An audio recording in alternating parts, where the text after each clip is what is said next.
सुते शयानं बालं मुकुन्दं मनसा स्मरामि।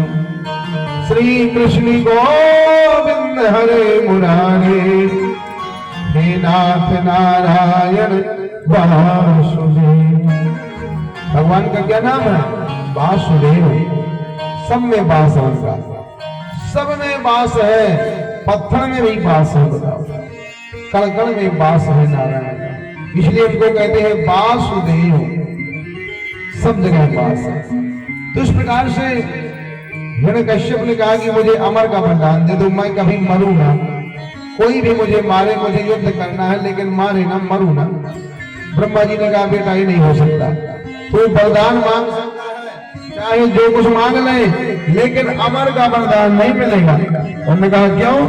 उन्होंने कहा इसलिए नहीं मिलेगा कि यहाँ अमर कोई नहीं है, मैं भी शरीर छोड़ता हूँ, ब्रह्मा की भी चौकड़ी होती है, और चौकड़ी के बाद ब्रह्मा भी बदल जाते हैं। तो उन्होंने कहा ठीक है, मैं इसे वरदान मांगता हूँ, दूंगे। उन्होंने कहा हाँ दूंगा, लेकिन अमर का वरदान नहीं दूंगा। तो उन्होंने कहा मैं न दिन के मरूं न रात के। उन्होंने कहा तथास्तु। ब्रह्मा जी ने कहा न मैं घर के भीतर न बाहर। उन्होंने कहा तथास्तु। न ऊपर न नीचे। उन्होंने कहा तथास्तु।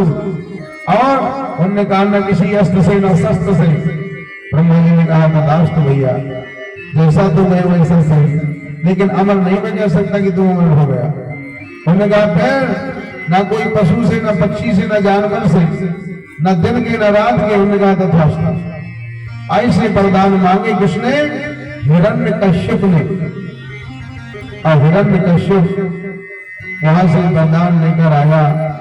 उस समय कयाधु के, हिरण्यकश्यप के पत्नी के गर्भ में बालक था, और पत्नी नारद जी के आश्रम में रहती थी। नारद जी के आश्रम में इंद्र आया।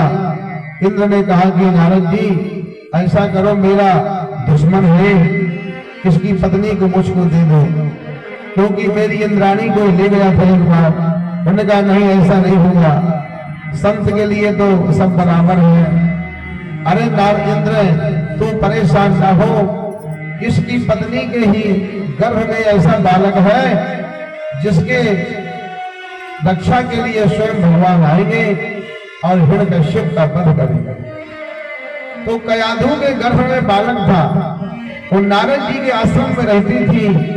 नारद जी के आश्रम में भजन कीर्तन सत्संग होता रहा, तो गर्भस्थ शिशु सब सुनता रहा। अब उसके संस्कार अच्छे हो गए। गर्भ में जब बालक हो तो माता को अच्छे चरित्र देखना चाहिए, कथा सुनना चाहिए, मंदिर जाना चाहिए, सुंदर भोजन करना चाहिए, अच्छे फल फ्रूट खाना चाहिए।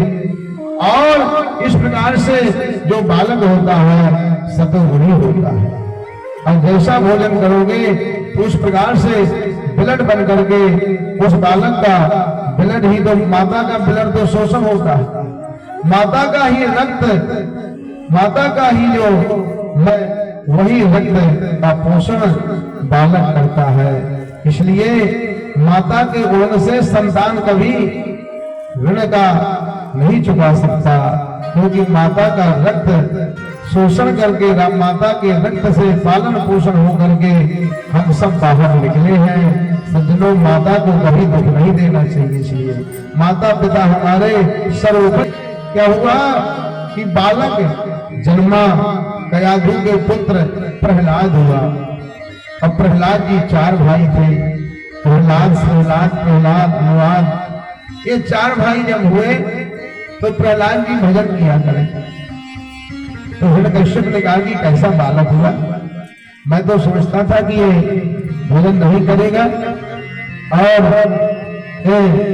भजन कर रहा है, भजन के लिए बैठा है और भजन कर रहा था। और कैसा भजन कर रहा था? सब बालकों को इकट्ठा कर ले प्रहलाद जी, हम कहेंगे भैया भजन करो, तो हम तुम भी थोड़ा भजन कर ले। श्री कृष्ण गोविंद हरे